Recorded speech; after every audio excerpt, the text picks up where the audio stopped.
Hello, and welcome to Embracing the Fight. I am Erica Lamar, your digital creator and host, and I thank you for taking time out of your busy day to watch Embracing the Fight, the podcast designed to help normalize the conversation surrounding physical and mental health issues and concerns.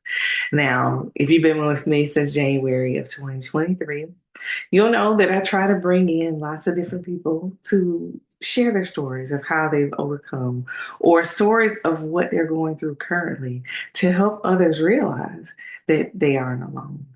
And I also share my story or my journey through thyroid cancer. And I just want to give you all a little, update before I get into the episode. But before that, thank you so much if you subscribe to Embracing the Fight. If you haven't, there's still time. You can go to YouTube and find Embracing the Fight and subscribe, click like, click comment, and share.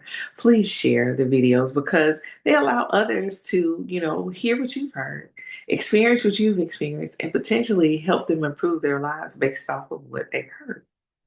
Also, if you would like to follow me, and I would love it if you would follow me on social media, I'm on Facebook, Instagram, TikTok, Blue Sky, and X, and of course, YouTube.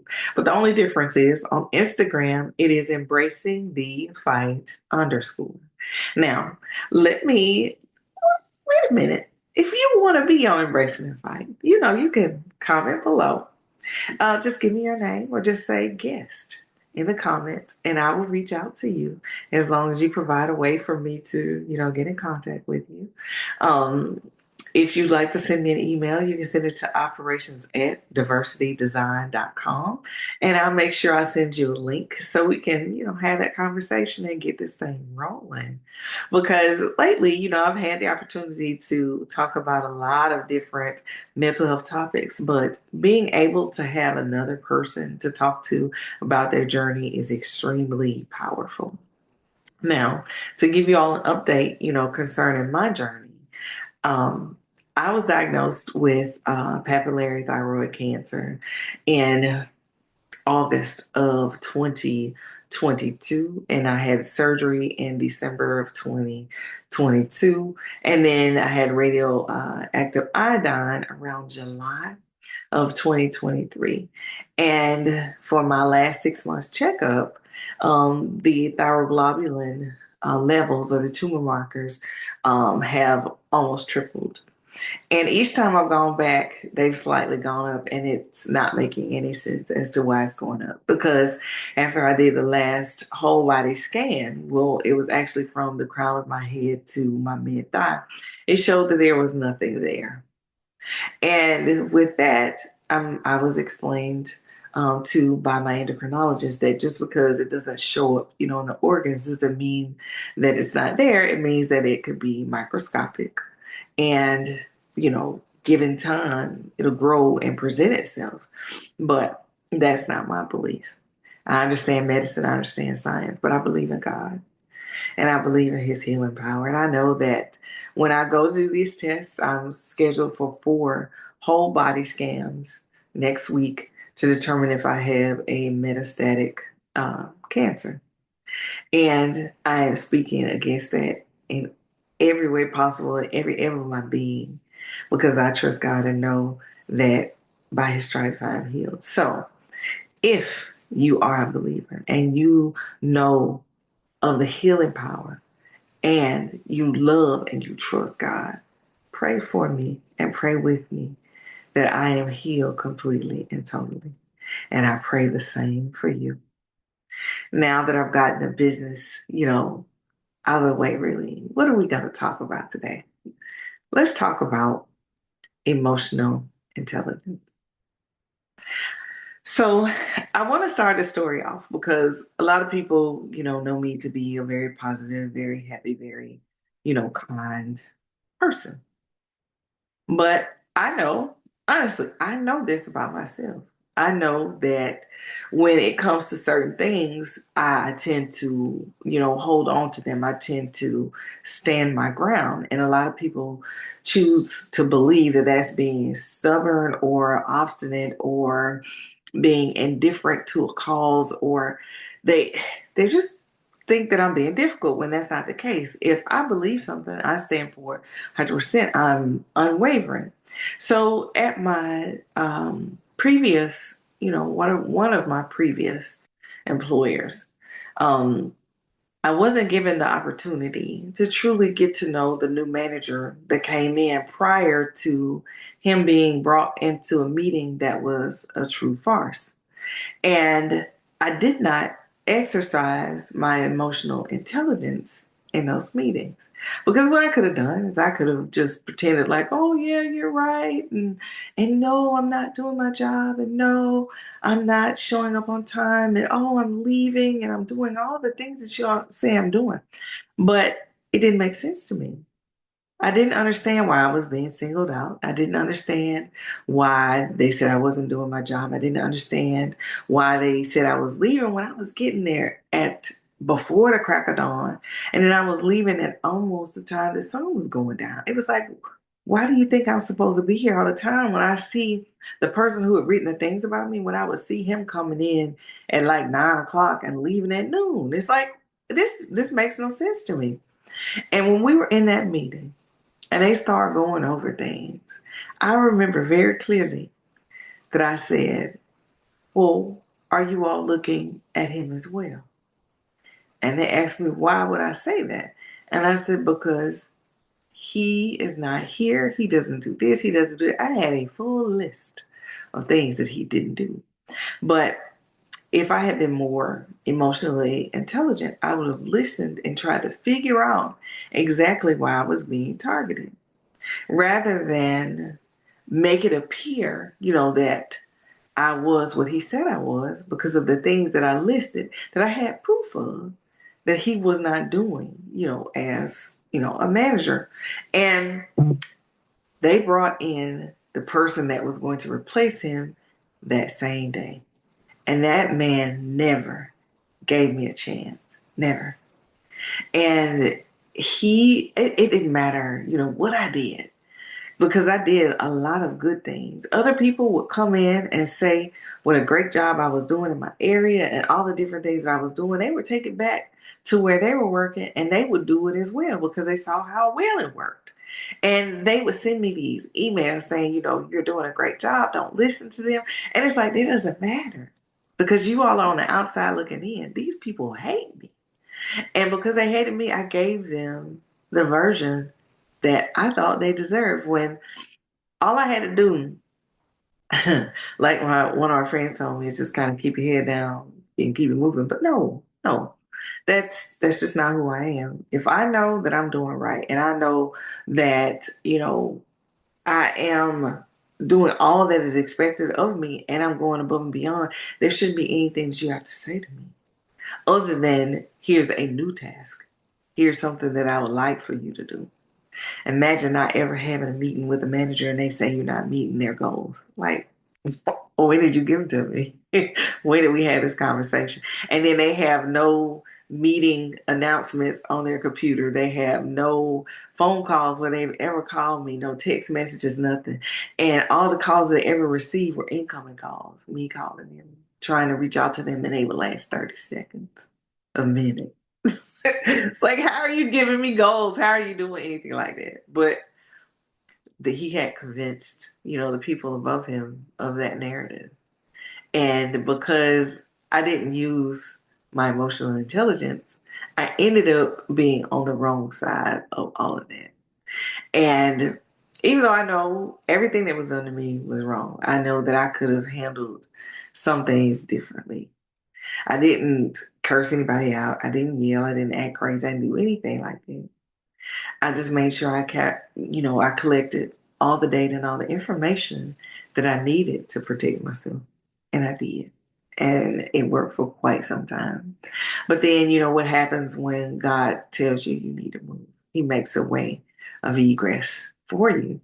It may not be the way that you want to go. It may not be the way that you thought you would go, but you got to go. And now that I'm out here as a small business owner and trying all these different things and enjoying, the freedom of life, I think about those people that are still trapped. I think about those people that go to work every day and they're having these screaming matches with their managers and their coworkers. And all it takes is a little bit of emotional intelligence to get through the day. So, first, what should you do? One, when you have a manager or a coworker that you are having a disagreement with, listen to what they say. Because even though what they're saying might be delusional, there's a little bit of truth in everything that people say. You can glean something from what they say. So rather than firing back, just listen. Take that information in. And then based off of what they said, go back. Send them an email and say, hey, based on our conversation today, this is what I understood you to say to me. Please correct me if I am wrong. And if you do not respond to this email, this lets me know that what I have written is what you were trying to convey. Silence is agreement. That way, if that manager or coworker is trying to accuse you of doing something or not doing something, then you have the proof of what the discussion was, what was agreed upon, and then you just go from there. That eliminates all the foolishness, all the yelling, all the screaming, all the things that take you out of character. Then another thing that you could do when you are in meetings or when you are somewhere and there's something expected of you, you can announce to everyone prior to the meeting, hey, I'll be recording this meeting so I can refer back to the information and to the things that were discussed here to make sure that I have everything, written down or everything, you know, the right way or the way that you expect me to have it. Because, sometimes things are lost in translation when you're taking notes. But if you can go back and listen to the source, then 9 times out of 10, you're going to keep it together and everything's going to be the way that people want it. And guess what?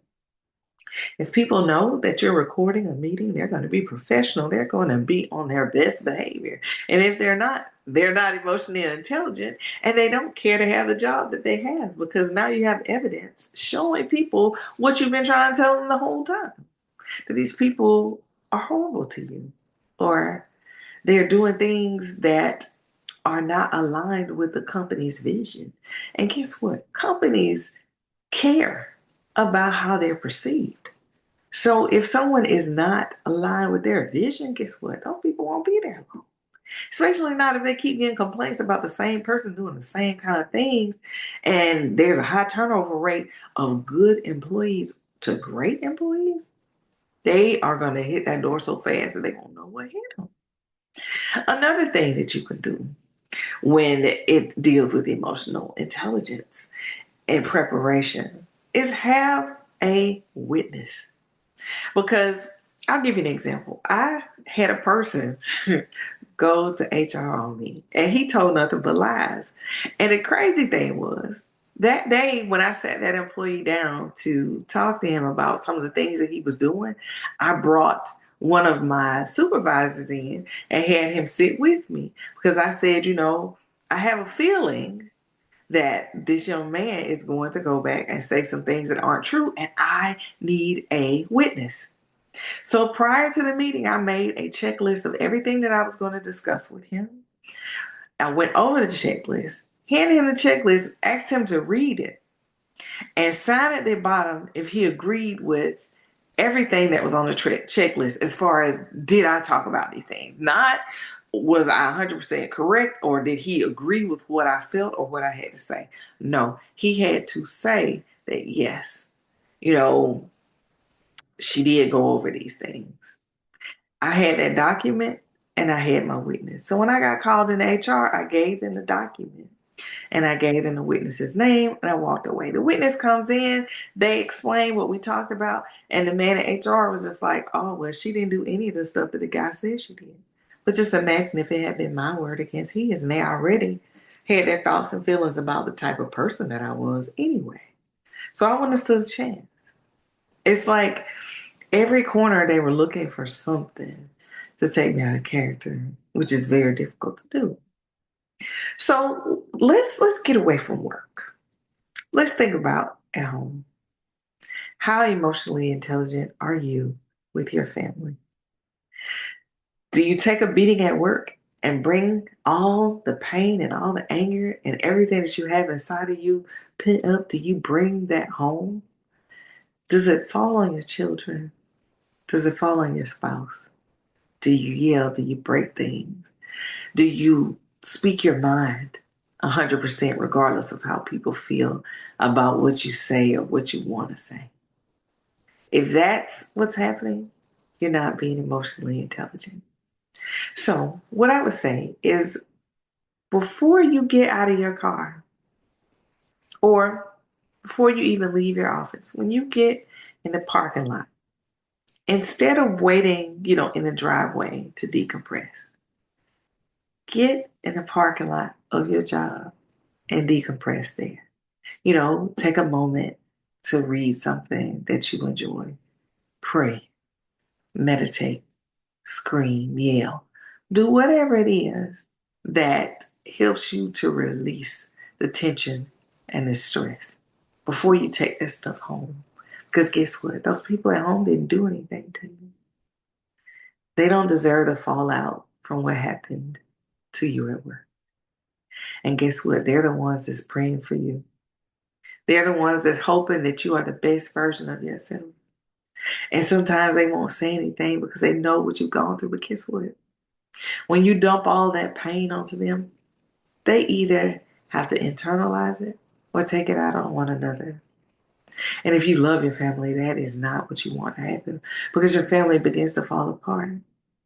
Your children start to see mommy and daddy are always fighting, or your children feel like they're being abused because they're getting yelled at and hit for doing minor things that kids often do.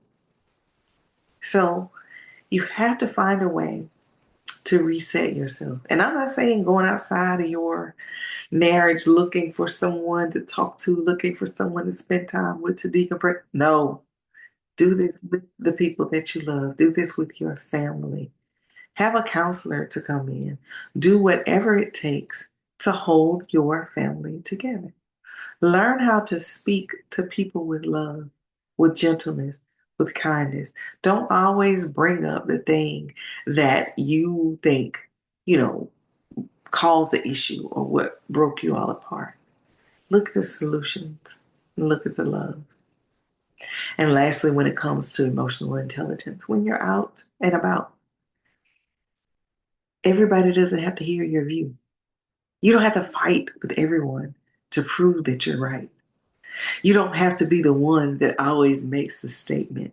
You don't have to always be the one that, I'm the one who caught the vigilante, or I'm the one who stopped the people from stealing packages, whatever. You don't have to be that person because, there are police. There are people that are paid to serve and protect. You don't have to do that. You don't have to be the Karen of the neighborhood. You don't have to do that because usually what happens is people who become Karens, they're the ones who tend to end up losing everything because someone will catch a picture of them or a video of them and it's all over social media. Then they find out where the person works, they find out where they live, and then they start getting terrorized. And then once the terrorized stop, they lose their job. They have to relocate. They have to start their lives over, all because they were not emotionally intelligent. So all I'm saying to you today is on embracing the fight. Before you act, think. Give yourself the time and the space to process what's going on. You don't always have to be the hero. You don't always have to be the one that stands out. But you do have to be the one that knows how to protect your peace. And protecting your peace means that you have to be highly emotionally intelligent. People yelling at you can't take you off the deep end and make you want to shoot them. People can't, you know, cut you off in the road and you pull out a gun. Emotional intelligence starts within. You have to find a place of peace. And if you find yourself being angry from some unresolved trauma, therapy is the way to go. Talk to someone. And if you don't have anyone to talk to and you just want to talk, you can reach out to me on Embracing the Fight and we can have a conversation. The episode doesn't ever have to air. What I want you to do is know that you can air whatever it is that you have going on in your life because someone will listen. Someone will help you through it rather than lose everything because of a bad moment or because you didn't exercise emotional intelligence. That's all I wanted to talk to y'all about today on this episode of Embracing the Fight, Emotional Intelligence. Please click like, click comment, and share. All right? And as always, I want you all to have an absolutely amazing day.